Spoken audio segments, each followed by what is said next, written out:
On everyone, welcome to the Progressive Action TV show. I am your host, Tremel Thompson. And tonight, we putting facts over fiction. We putting receipts over rumors. And we're going to break down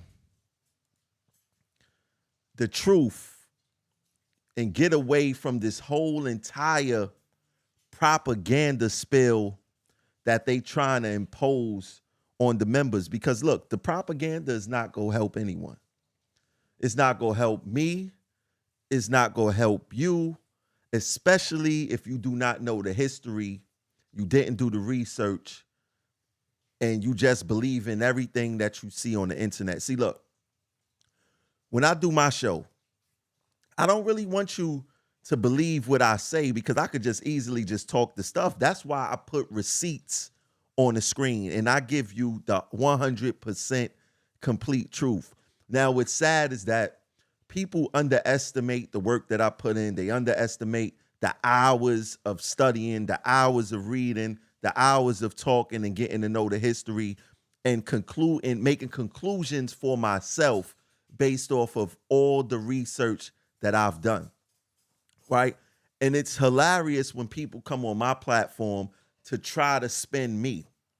Right? I take offense when people try to spin me. Right? I don't like when people try to spin me, knowing what I know. Right? So before we get into the meats and bones of this entire situation, because this contract is way too important to let propaganda run amok, right? And I'm willing to talk about this with anybody, right? So soon I am going to be putting together a live Zoom. It's not going to be for clout chasing. It's not going to be for you trying to boost up your platform. It's not going to be about that. It's going to be about questions, answers, facts, receipts, right? I get it. Everybody have their own ideology and everybody got their own way of thinking. But one thing we're not going to do, we're not going to let lies live. We're not going to let rumors roam. We're not going to allow that. We go chop it down when we need to chop it down, right? So what I need for everybody to do right now, for everybody who's listening, please make sure to share out this video. Please make sure to subscribe to the video, to the channel, whatever channel you're watching on, whether it's YouTube, Facebook, Twitter, Instagram, TikTok. Make sure to subscribe. I'm going to give you guys the 100% truth with receipts and to show you guys the propaganda because I got to start putting people on the screen. In fact, the person I'm going to talk about today, I don't even feel like they're a real page. And I'm going to point that out, but it don't matter if they're a real page or not. At this point, they spitting propaganda on my page where everybody can see. So instead of me blocking them, I want you to look at them and look how misinformed they are and how they trying to spin you. For all I know, they could be working with management, 100%. Right? They could be working with management. So before I get into what we need to get into and why we here today, I want to tell y'all about Lobby Day. Lobby Day is happening March 25th in Albany, New York. There will be multiple buses leaving from multiple locations. That information will be put out very soon by the union administration. So make sure that you get on the bus to Albany. Now, I seen somebody say to me today where they was like, oh, I'm not going to Albany no more because, we don't have tier 6 or whatever the case may be. Are we that misinformed to the point that we think that going to Albany is only for pensions? Anything that could be legislated, you can go to Albany to lobby whatever you want to lobby, right? The Taylor law. So just because you're not in the same pension, you're going to sit back and watch what happens in Albany because you think it's about pensions. No, you could go there to help fight against the Taylor law, right? You could go there for better laws against what they call that assault and transit workers, right? Everything can be legislated in Albany. Do not think that it's only about pensions. I don't like when people be wrong and strong. If you don't know, just say that you don't know so someone can educate you. But don't go back and forth with me and be wrong and strong, right? Let's not do that, because I don't want to have to start, you know, um, getting at folk. You know what I mean? I don't want to start having to get at folk. That's not good use of my time. My time could be used better than that, right? So let's talk about let's talk about uh um let's get straight into it, man. Let's not even mess around, because I don't even really feel like um entertaining this. We got to start. Just, you remember duck hunt? You just got to shoot the ducks down. Like, we got to get to that right there, right? So as you know, I spoke about the contract yesterday in my last show, and the rumors, the lies that people tried to spin, and a few other things, right? And there's a difference between what we deserve and what we fight for, right? The transit authority is not going to give us what we deserve, right? We lost more people during the pandemic than any agency in this world, right? And we came out of that contract with 3, 3, and 3.5, right? In my opinion, that was the time where, if the transit authority really felt like we deserved a contract, that was the time for us to get it. And they felt like we didn't deserve anything. We got 3, 3, and 3.5, right? That doesn't seem like that contract seemed as if it was business as usual, straight out of a global pandemic, something that we may never see in our lifetime again. And I felt that Richie Davis did not capitalize off of that contract at all, right? It was like nothing didn't happen. Transit workers did not sacrifice. The trains, the buses stopped. They stopped being clean. They stopped being sanitized. The track stopped being fixed. All of these different things, like, it just didn't. It was just business as normal between 2020 and 2025, basically, right? And once I seen that and we didn't capitalize off of that, I knew that we were in for the long haul. And once again, the transit authority, yes, we deserve $10 more a year. Yes, we deserve that. 1,000%. But you don't get what you deserve around here. You get what you fight for. And if we don't put together a solid fight, and I don't mean that people just point to their reps to say, what are you doing? We have to all be involved. We have to all sacrifice, and we have to all be ready to get down and dirty with the MTA, because that's all that they are about, is getting down and dirty, right? So someone wrote on my page today that they wrote this, right? And the person is Thomas Copperweight, and I'm gonna tell you the truth. I believe that it's a fake page, and I'm going to and not only their fake page, they definitely socialist, 1,000%, because socialists use particular language, right? So they said TWU is demanded this in 1980 and got over 16%. Isn't what we deserve what we should aim for? Now, let's be honest right there, right? Let's be 100% honest. You see that and you be like, wait, I didn't know that. Back in 1980, they demanded 30%. So, Tremel, what are you talking about where we can't demand $5 or $10 a year? Why? Like, what are you talking about? See, all of that sounds good without context. Yeah, they demanded 30%, right? Now you think in 1980, wow, they demanded so much.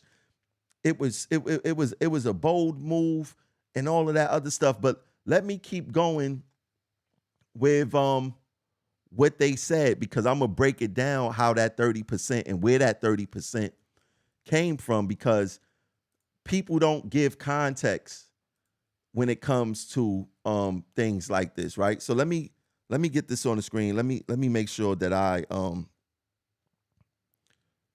get this right myself. Let me pull this up on my phone, actually. So it says in 1980, when militant TWU members were demanding a 30% wage hike for a 2-year contract, even then Local 100 President John Law voiced the exact same demand when he was running for office. According to our union's official article on the 40th anniversary of the 1980 strike, easily found on the union website. Yeah, there's a lot of stuff easily found on the union website, but you only point out stuff without giving the true context. A public fact-finding board recommended a 23% increase over 2 years that included a 9% increase on April 1st, 1980, an 8% increase on April 1st, 1981, and a projected COLA of 6% on October 1st, 1981. This was close or identical to the final agreement. Our contract leaders shouldn't go around sounding like lawyers and accountants for the MTA. All the politicians are talking about affordability crisis while we're living it. Likewise, Tramel's recent video calls our demands a pipe dream.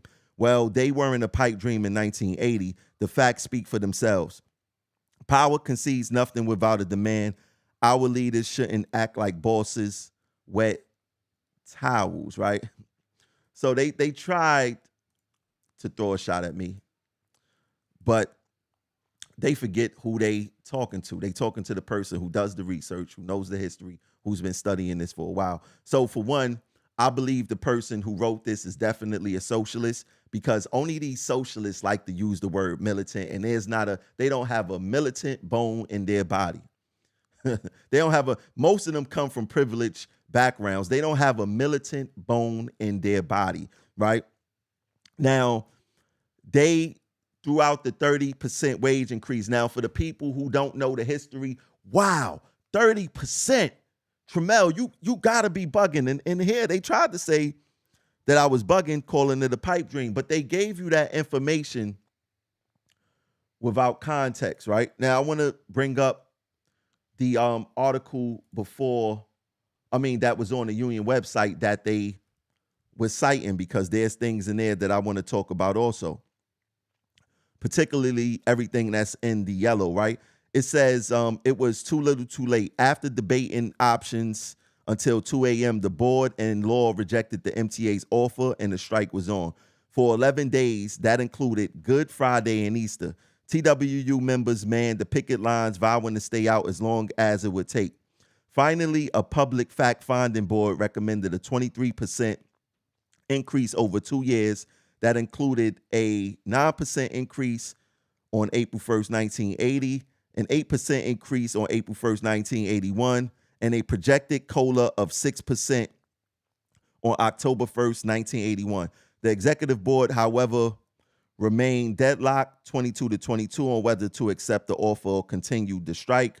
Law stepped in to break the deadlock. He decided without objection from the board to send the proposal out to the membership for a vote. The strike was over. The membership vote was 16,718 to 5,477 as tallied by the American Arbitration Association, right?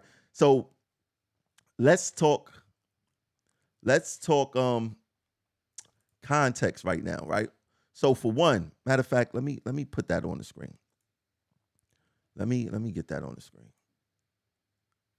Let me get this on the screen, because this is important. I want to keep that up there. All right. So for one, people only hear the numbers, they hear the percentages, right? So in 1980, on April 1st, 1980, a 9% raise, very significant. So I know y'all probably like, Tramel, what are you talking about? They got a 9% raise in 1980, and then they got an 8% raise on April 1st, 1981. Wow, Tramel, 9 and 8, 17% in 2 years. And then they got a raise of 6% in that same year on October 1st for cola. Wow, Tramel, 23% in 2 years. What are you talking about? This is where the context come in, right? The executive board, however, remained deadlocked 22-22 on whether to accept the offer or continue the strike. If the raise was so significant, right, why would the executive board be deadlocked on such a significant raise? We talking about 23% in 2 years. Why would they be deadlocked, Tramel? See, this is what that page didn't tell you, right? And this is where context matters, right? What they didn't tell you was that in 1980, the inflation rate was 11.29%. Look at the bottom right there. The inflation rate was 11.29%. So once again, let's go back to this screenshot. In 1980, they got a raise of 9%. The inflation rate was 11.29. So did they really get a raise in 1980? Let's even dig even deeper. Let's dig even deeper. I'm gonna show y'all this right here, right? So this is the inflation rate, U.S. inflation calculator that shows the different inflations from, let me just get to it, from 1942 to 2023. And this is the Newark, Jersey City area inflation rates. Facts over fiction, right? Let's get to it. Let's go to 1980. I read that it was 11.29. If you look at 1980, you see where the curse is. Y'all see where my curse is, right? This is it for, let me scroll up a little bit so you can see what it looked like at the top, right? So on the left-hand column, it got the year, and going across the top, it got January all the way to December, and then it gives the average. So if you look at the 1980, let's go to 1980. 1980, the average was 11.24, right? 11.4, my fault, for 1980. If you look at 1981, it was 9.7, right?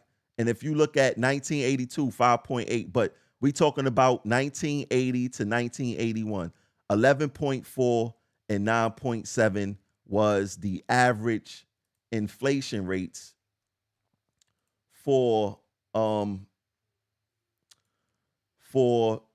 the area that we lived in, right? So if you got, if it was 11.4 in 1980 and you got 9%, that's why the executive board was deadlocked. They didn't want to sign it because they knew that they was taking the loss, right? In 1981, we got an 8% raise, right? And once again, facts over fiction. Come on, y'all. Facts over fiction. In 1981 is 9.7.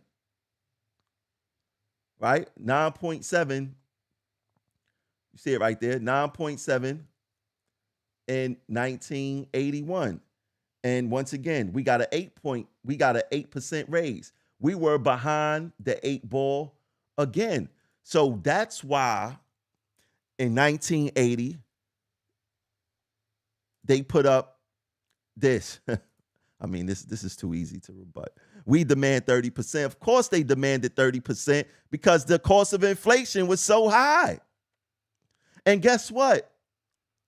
They still did not beat inflation. And what they also is not telling you is that we lost cola in the 1980s also, right? So that 6% that you see for cola, we lost that. And I'm gonna show you the exact, I'm gonna show you where we lost the cola. When you see those 6%, right? That was around the time that I believe we lost cola. Right? So everything, if you just want to look at numbers and you just want to get excited by numbers and you allow people to control the narrative when it comes to these things, they will take you for a spin. They will take you for a ride. More importantly, at the end of the day, they will make you look stupid. They will make you look foolish. I want to let me grab that real quick. Hold on one second. So now I'm not gonna sit here and break down every contract, right? I'm just gonna rebut what they put with, their highlights, what they like to talk about. But we got some zeros in here, right? We got a few zeros. We took one in 2002. We took one in 2008. Those ones might have been, those should have been zeros too, right? But the fact of the matter is that these people will gaslight you. They will spin you all types of ways to make it, to just get your emotions going, right? To make you think that what you're asking for is realistic, but they never put the context behind it. And I was talking to one of the guys on the page today, and he was bringing up, the real affordability crisis and all that. All of that is our raises should be based off of the CPI, right? For the most part. And even up until recently, we have taken a loss when it comes to the CPI and what we actually got in the contract. So I want to bring to you guys' attention the contract that we are in right now. I think Richie Davis negotiated this contract, right? So let's look at this. In 2023, we got a 3% raise. In 2024, we got a 3% raise. In 2025, we got a 3.5% raise, right? Now, those raises, let me just check something real quick.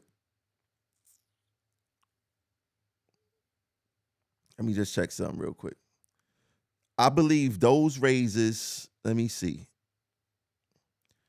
That 3, and 3.5 were some of the highest raises that we got since 2010, 2011, right?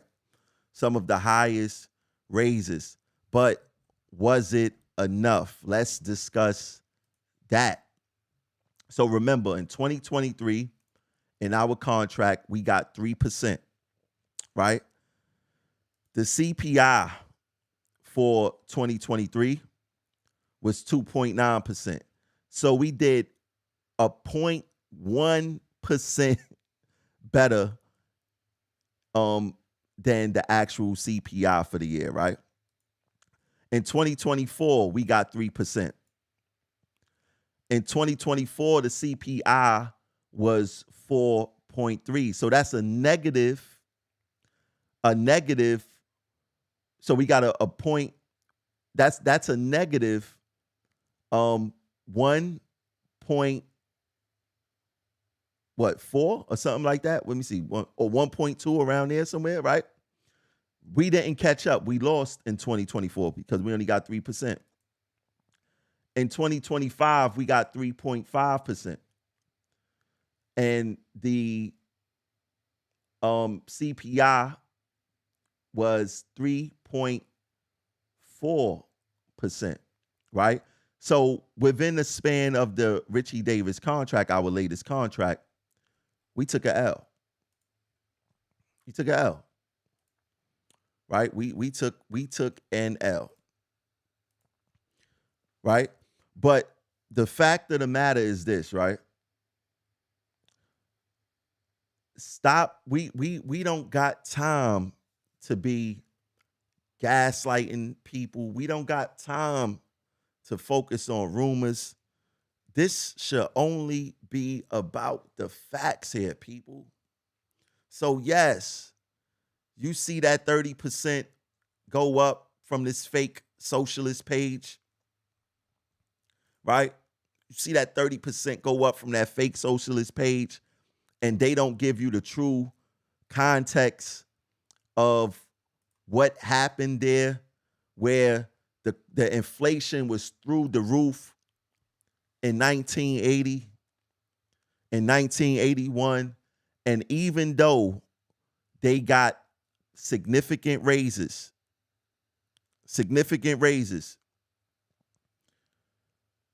we still came out losers.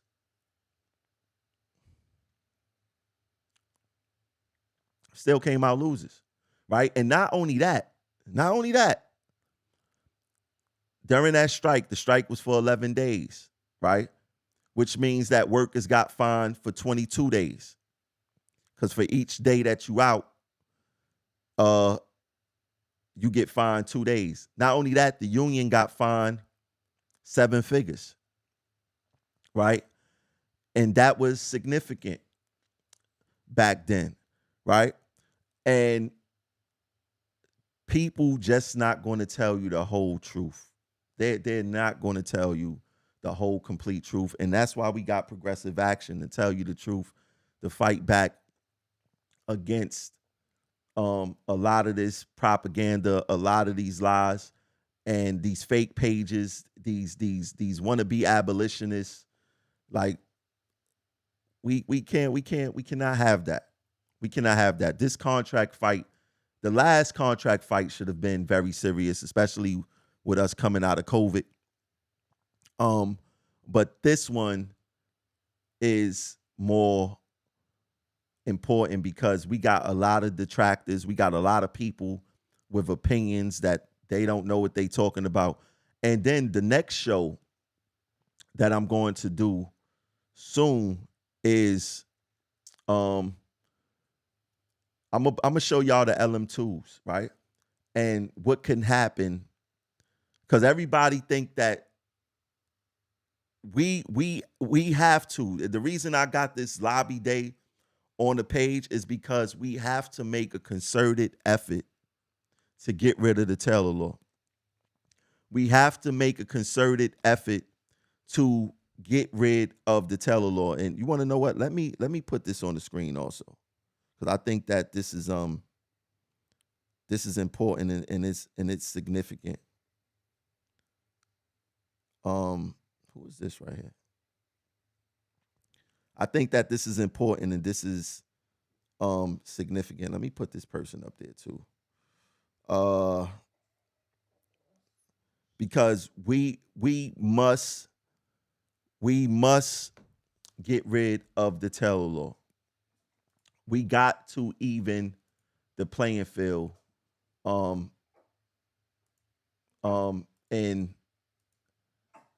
during these contract fights. Right now, I feel like the playing field is tilted towards the MTA, and the only way for us to even the playing field is that we have to put the power back in our hands. The Taylor law is legislation. We must get that reversed. There's no ifs, ands, or buts around it. So I want to show you guys the person who sponsored giving workers the right to strike and abolishing that portion of the Taylor law. His name is Jabari Brisport. I will be reaching out to Mr. Brisport. Let me get the other people, because there's co-sponsors, there's all of that there. Let me get these other people there, because we must know who our friends are and we must know who our enemies are, right? We also got Sarahana Shrestha. I believe she sponsored abolishing the strike portion of the Taylor law. And we have Amy Gallagher, right? Emily Gallagher. She's also she's an assembly member. Sarahana is an assembly member, and Jabari Brisport is a senator. He's a state senator. But these are the people I consider our friends. These are the people who I consider pro-labor, right? Because in order for us to successfully fight for what we truly deserve, what we feel that we deserve, we have to attack the Taylor law. That's why it's so important for us to come out for Lobby Day and really confront, and I don't mean disrespectfully confront, but we got to go up there and see who stands with us and who doesn't. All of that giving us crumbs, we don't want crumbs. Give us the right to fight for our human rights, right? Because going the Taylor law as it stands right now is a human rights violation. And in order for us to really fight the way we really need to fight without having to worry about getting fined, without worrying about losing dues checkoffs, without having to worry about losing our union because we went bankrupt because of the strike, we have to fix the Taylor law, right? And I am dedicating myself to fighting to get rid of the strike portion of the Taylor law. And I need people with me who's going to be willing to fight to get rid of the Taylor law. Forget all the people who want to put hot takes on the internet and just tell you things that's where, if you don't do the research, it's easy for you to believe these people because they give you no context. Some of them speak very well. Some of them speak very strong. They give you no context. They put no receipts. And they got social media. Why they never put receipts on the screen? If they go say, well, the TWU demanded 30% last in 1980, then why didn't they tell you what the inflation rate was back then and how we still lost? Why they didn't tell you that 23% included the COLA, in which we don't have no more? I don't know why they got rid of COLA. I don't know what was traded in exchange for COLA, right? But we should not have lost that. If we would have kept COLA, our wages would have still been competitive with NYPD, with FDNY, with sanitation, with corrections, even with teachers, right? Our wages could have still been competitive. For some reason, that was given away in the 80s. I don't know why, right? I don't know what happened with the night differential. That's another thing that could keep our wages competitive. Like, they gave us night differential because working at night was considered ungodly, to say the least, right? And they wanted to compensate you for for working at night, right? For some way down the pipeline, we lost that. So we lost all these things, and that's why I say all the time is that we cannot afford to give away anything. I told the retirees this back in 2016. I said, y'all could play this game all y'all want, because they was look, I got the shows. I got the receipts. I was doing shows since 2016. I got the receipts when they was telling us that this was our fight, when we need to do this, we need to do that. And I'm like, y'all not safe. Soon they go come after the retirees. And what happened last contract? The retirees was affected. They medical was changed. Now I'm going to say this about that. I know retirees and they say that the medical is fine. Some retirees say it's not. So I don't know what's true. I don't know what's not. I guess it's a case by case basis. But people, because they want platforms and they want to spit propaganda, they always go focus on the negative. I know people who say that the medical is good, right? Some people say it's bad. I'm not going to argue that, right? But the fact of the matter is that I told the retirees back in 2016 that they running out of stuff to take for the people that's here. They still got to keep this job desirable to some degree, right? But they go come after the retirees, and they did, right? They came after the retirees, right? I also said back in about 2016, 2017, that this job will be for college students soon. And it's moving in that direction.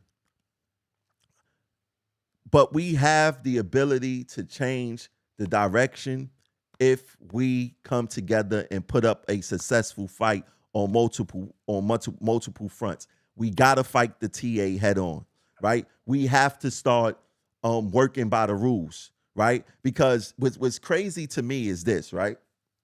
The MTA is hyper-focused on capital construction. They want to build Second Avenue subways. They want to build escalators and elevators. They want to do all of these things, right? Capital construction. But as soon as a flagger, right, have their glasses hanging off of their face a little bit, the MTA is taking them out of service. They got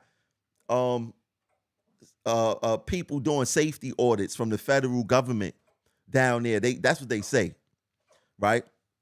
But you got people down there doing safety audits, right?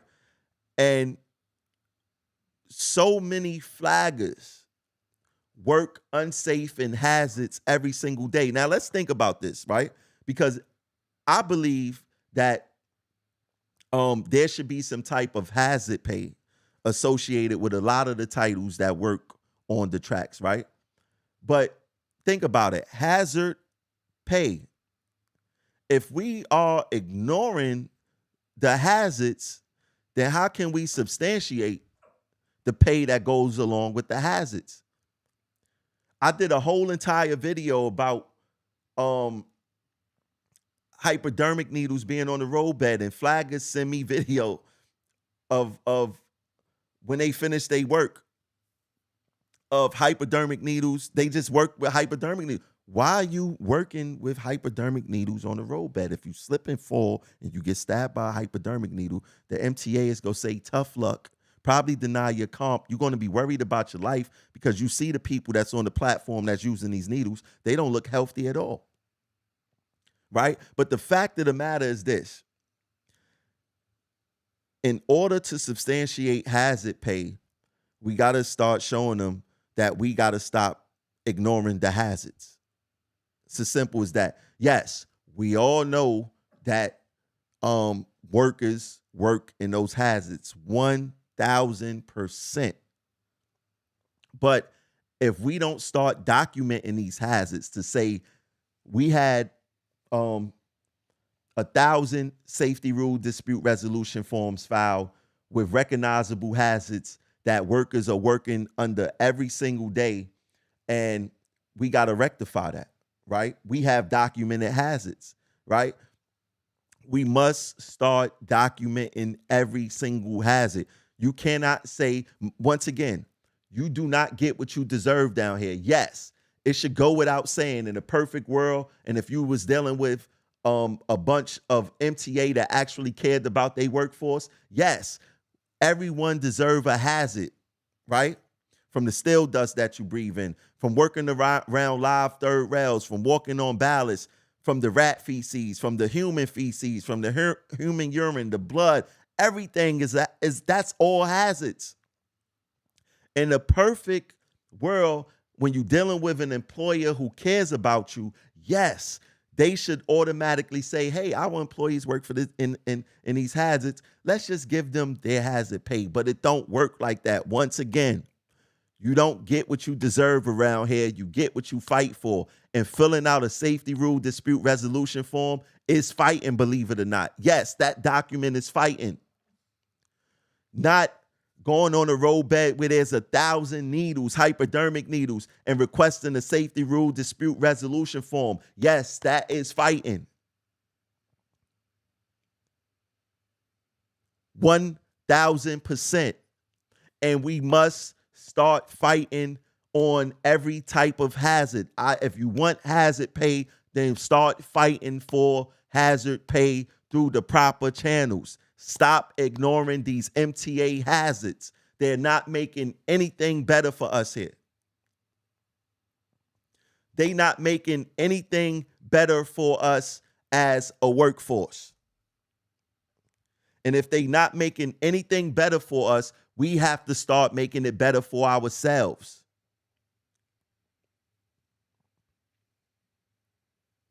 It's as simple as that. We must start making it better for ourselves. I get it. Some people is not going to be happy with the truth that I'm saying. You're not going to be happy with the truth that I'm saying, but it's a fact. It's one, we got the tools in place to do these things, to really get what we deserve. Especially when it comes to the MTA, the capital construction. We have important jobs in those subways. We are super valuable to the expansion, to bringing money to this city.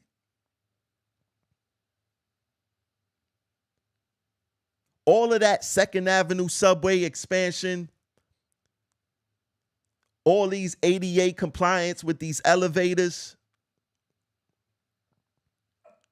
the new trains, the CBTC, the tracks. We play a very critical and vital, important role in this city when it comes to bringing money to New York and making New York more and more, this state and the city, more money. We got to start locking down and getting our fair share. I don't know if I could explain this any more clearer, but we must start fighting back. The MTA already showed us that they don't care. They don't care. If it was up to them, they'd give us zeros. They think that being nice is giving us 2%. I showed you guys on my last show that they wanted to give us 2%. They budgeted 2%. These people, these evil folks, budgeted 2% because that's what they feel that we worth. That's what they feel that we are worth, 2%. Right? I see somebody say, we need more pay for work trains. Put in those safety rule dispute resolution forms. Stop ignoring the hazards. Maybe we need to put out, maybe we should put out some stuff that says stop ignoring the hazards.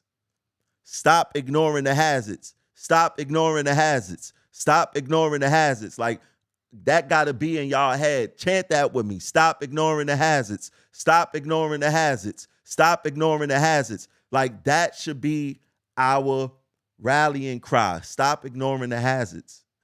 This system cannot run. This system only runs because we ignore the hazards. Stop ignoring the hazards. Stop ignoring the hazards. Like, let's stop ignoring these hazards, people. You want hazard pay? Stop ignoring the hazards. Stop ignoring the hazards. Lord have mercy. Lord have mercy.